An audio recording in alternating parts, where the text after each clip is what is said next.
Hürmetlik vatandaş, leksiyemizni başlaymiz. Leksiyada siz gajırız, Washington'dan sözdeymiz. Bugün çislağa hürmetlik vatandaş. 2022 yıl 6. ayının 23. günü. Biz gepni mundaq başlaymiz bugün. Sizlerge Allah edelik yazmı leksiyeler ne kaldırıp koyup bugün bir cümleden sözlep bakaylı. Hazır Cungu'nun vaziyetini tünügün sözlülük bir tahlil kıldık. Şu tahlil kılış jarayan iki näsi sizlerdi keçirim solay biri. İki orunda bop dep mundaq pop degende gepini ağzımdan çıkıp ketip kaptı. Cümle mükemmel bulmaya kaptı. Bunun için sizlerdi yapı sorayım vatandaşlar. İkincisi, Amerika Koşmuş Ştatları Cungu'ya besim işlettiği degen cümle. Amerika Koşmuş Ştatları Amerika'ya besim işlettiği dep eğizden çıkıp kaptı. Eğiz hatalığı Katar'da tüz dep anlaşanlarını, tüzü dep görüşanlarını ümit kılma vatandaşlar. Bugün de başlaydığımız nime deyseniz hazır. Yakında birisiyle sözlep atkan leksiyada John Nanhay, Beijing'de bulup atkan hareketler. Mesela bunun halkara cemiyetki inkası bu degene, halkara cemiyetinin besimi aldı da Cungu'dan nimi inkas qaytıp atıdı degen gep vatandaş. Hazırkı mesele buyan oylap yaki kanda küzü düşülen bağa bersiniz. Birinci mesele Xi Jinping'den siyaseti doğru mu? 10 yıldan beri yürgüzgen siyaseti doğru mu? Bu siyasetin halkara kösetken təsiri nime? Bu siyasetin işki cihet oynayan rolü nime? Mesela adette işki siyasetinin işki ciheti kandak buluşu, taşki siyasetinin yaki diplomatiya siyasetinin kandak buluşunu belgeleydi bu diye. Şunlaşka reis Xi Jinping işki ciheti zoravallıkını, yani diktatörü şekillik siyasetini yolu koydu. Onun başlamçısı bulup, yaki onun ubukti, yaki bir taraf kılıdığan nişan bulup Uygurlarını ahirki hesapta kırgın kılış. Yumşak vasıtalar bilen kırgın kılış. Davamını sözleyemedik. Mesela Angliyalı hanım John Smith Felli hanımның leksiyasındaki davamı bak. Şu hanımның değişini mi dedi? Sizler talep kılmanlar dedi. Bu fakatla İkinci Dünya Uğraşıdaki Jewislarını Hitler, faşizm yaki Natsistlerin kırgın kılışığı seliştirip yaki şu kırgın kılışının tesiri astıda durup bugünkü Uygur kırgınçılığı, Uygur'unu kırgın kılışığı ondak muamele kılmanlar dedi. Ayrıp etti. Nayet çırayla hukum şeklinde ayrıp verdi. O başka bir şekildeki kırgın kılış, bu başka bir şekildeki kırgın kılış. Yani Cungu'nun kırgın kılışı yumuşak vasıtalar. Taraktörü yok. Nerito beritosu yok. Çan durmay. Nayet ustalık olan kırgın kılıç diye hukum şekilde ayrıdı. Felli hanım. Bunun için Angliyalık bu hanımga köp rahmet vatandaşlar. Endilik dazı şuna reis Xi Jinping'in siyasetinin halkara cemiyeti körsetken təsiri, Cungu'nun işçiga körsetken təsiri. Bastırış işki kısmı halkara cemiyet körsetken təsiri ejdihar mesellik diplomatiya. Hazır şu açı yolga kelgende dünya cemaati halkara cemiyet reis Xi Jinping'in yana davamlık Cungu Kompartiyasi rehberlik kılışının halimidi, kodlamidi. Halkara cemiyet kollamagan iken, onda işki cihati Cungu'na bu meseleye kandak qaraydı. Mesela Xi Jinping'dek bir adamni partiyage hükmüran sekreter kılıp koysa, bunun ki Cungu'nun takdiri kandak buludu. Siyasi cihati takdiri kandak buludu. İqtisadi cihati ahvali takdiri kandak buludu. Bunu elbette nay yegen adam, onun Xitay buluşu, Manju buluşu, yani bir nima buluşuna koyup durun. Elbette nay yegen adam bu paydı ziyanını köz aldığı elip gelgende kandak kılımız degen sual oturuğa çıkıdı. Bugün torbiyetide mundaq bir haber geldi, dikkat kılın ha vatandaş. Bidayxı qeri peşqadamlar Xi Jinping'ni elip taşladı. Xi Jinping "men hiç kaçan qayta saylanaman demagan edim" dedi. Bir xil alayda bir usul bilan Beijingga qaytib keldi. Su Shaoxi YouTube 2022-yil 6-ayning 23-kuni. Yani bir cümlesinde BDX birinchi bosqichliq yig'ini oxirlashdi. Xi Jinping hukumatning ishlariga aralashmaydigan bo'ldi.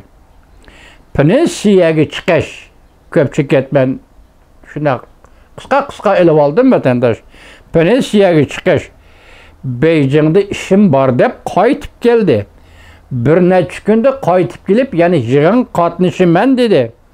Aeroplanga chiqmadi, poyezdga chiqmadi. Boshqacha bir usul bilan Beijingga qaytib keldi. Nimalarni o'yladingiz, hurmatli vatandosh? Aeroplanga chiqishdan qo'rqdi degan gap. Poyezdga chiqishdan qo'rqdi degan gap. Hozir pensiyaga chiqdi degan bu gap chiqdi.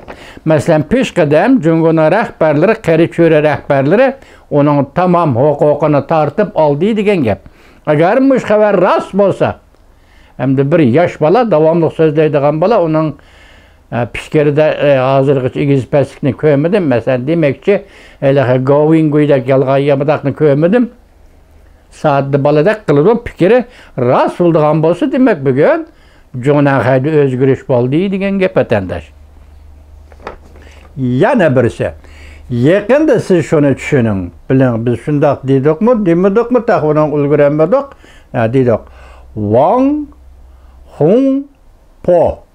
Wang Hongpo Jungo rahbarlik qatlamida ayni chog'da Birlashgan Davlatlar Tashkilotiga muavin katib bo'lgan odam, sobiq katib bo'lgan odam. Hozir Xi Jinping endi boshda aytdik, pensiyaga chiqaman dedik, lekin bu kishini Yevropaga iqro qilishga, masalan, xatoliklarni, savalliklarni iqro qilishga Yevropaga avatibdi. O'tgan tuniga dedik, tuniga o'qibdi, tuniga leksiya so'zlabdi. Nima Vengriyadan tortib Chexiyagacha, Siprosdan tortib nima Fransiyagacha hozir Yevropada bir hafta ziyorat qilib, savalliklarni iqro qildigan bo'ldi. Xi Jinping savallikni iqro qildi. Yevropada jinoyatni-ku.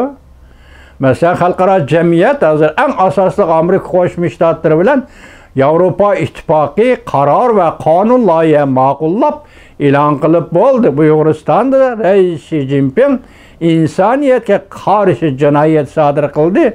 İnsaniyetga qarshi irqiy qirg'inchilik ilib bordi deb bo'ldi.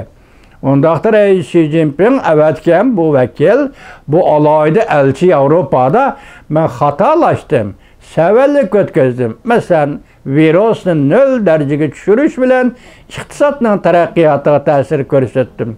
Xalqaro shirkatlarning iqtisodiy taraqqiyotiga ta'sir ko'rsatdim. Masalan, yana nima deydi? Endi bu virusni deydi. Ikkinchisi andin aydor masalaga diplomatiya masala sifatida men Yevropa ittifoqiga qo'pollik qildim. Mushu maqsadda mushuni kechirim qilish uchun Yevropaga bordi degan so'zning o'zi Jungo Kompartiyasining, masalan, partiya deyilsa, an'anasiga xilof. Partiya qurilish an'anasiga xilof.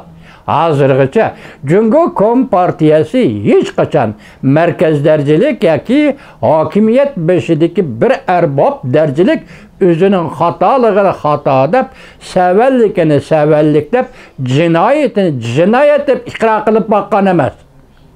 Chunki bunda iqro qilish mumkin bo'ladigan bo'lsa, u shartsiz holda iste'fo berish kerak. Jungoda iste'fo berish degan gap mavjud emas, vatandosh. Jungolikda iste'fo degan gap mavjud emas. Shunga bu partiya hukmronlik qilayotgan vaqt o'tkazgan jinoyatlar bo'lsin, savallik xatoliklar bo'lsin, hech qachon iqro qilgan emas. Bugun sen Yevropaga berib yana bir bu vatan setish, birinchi darajalik vatan setish. Qanday setish? Jungo Kompartiyasining nazarida. Çünkü hakimiyetinin nazarida. Çünkü sen Yevropaga çıkıp chet elga berip men cinayet sodir qildim demisanmi, savallik o'tkazdim, xatolik o'tkazdim deb sen Yevropadagi davlatlarga yarışıp qalayli, bizni kechiringlar deding. Demek sen Yevropa chet elga chiqib mushuni deding. Bugun Reis Xi Jinping sening vakiling, alayda vakiling Wang Wu Hongpo alayda vakiling hozir Yevropada cinayet sodir qildi. Sening vakiling ekan, sen demek cinayet sodir qilding. Kompartiyaning nazarida vatan satding degan gap. Sen evvel bunda sevellik, bunda hatalıklı memleket içinde yoki partiyaga o'zingning partiyasiga topshirsan, memleket içinde bütün memleket xalqiga topshirsan, ixro qilsang, buni yo'li yana boshqa. Sen bugun Yevropaga chiqding, demek sening vatanparvarliging o'zim yolg'on bo'lib chiqdi degan gap. Hali Rossiya yemirildi, Rossiyada bir erkek yo'q degan gaplar quruq gap bo'ldi degan gap. Endi hozir Sushaxoni yuqori so'zlar selishtirsak, bugun pensiyaga chiqib qolding, sen Wuhanponi Yevropaga avatding. Mush orliq ya bir kun ya 2 kun ichidagi orliq vatandosh. Bidayha yig'ini 2 oy ichildi dedi, qallaqachon boshlandi hisobda degan gap. Başlandı, birinci basqıç tamamlandı, birinci basqıçda qari cho'rilar peshqadamlar Reis Xi Jinpingning huquqini tartib oldi deydi. O endi Beijing qaytib keladigan chaqda jur'at qilib aeroplanga o'ltiramidi, jur'at qilib poyezdga o'ltiramidi, chunki bu yer suiqasd qiladi deb qo'rqdi deydi. Endi men yana bir islanlar. Sushaxona maqolasimi? Junaqay voqealarni tahlil qiluvchilarning eng yangi asri. Xi Jinpingning armiyani boshqarish huquqidan ayrilib qolganligining eng muhim dalili. Albatta harbiy odamlarni o'ttir boshlang'ich maktablarga o'qituvchi bo'lishga avatdi. Sushaxo, tanqid, YouTube 23-kuni. Buning ma'nosini to'liq tushunmadim, lekin bir jumlasini tushundim. Xi Jinping hatto harbiy huquqdan ayrilib qoldi. Demak, pak-pakiz juda bo'ldi degan gap. Asla qoida bo'yicha mutahamlik qildigan bo'lsa, Jiang Zemin'dek mutahamlik qilish kerak. Masalan, Jiang Zemin Xujintag'i huquqni beradigan saylovda o'tkazib beradigan chog'da 2 yilgacha harbiy huquqni topshirishga unamadi-ku. Bugun shuni do'rayman desa, Xi Jinping harbiy huquqni topshirmasligi kerak. Qaraganda harbiy huquqni topshirib o'tdi degan gap. Vatandoshlar. Chunki hozir ana bu ikkinchisini kelar qatim ma'ning kayindagi muhokama va vaziyat to'g'risida tahlil qilaylik.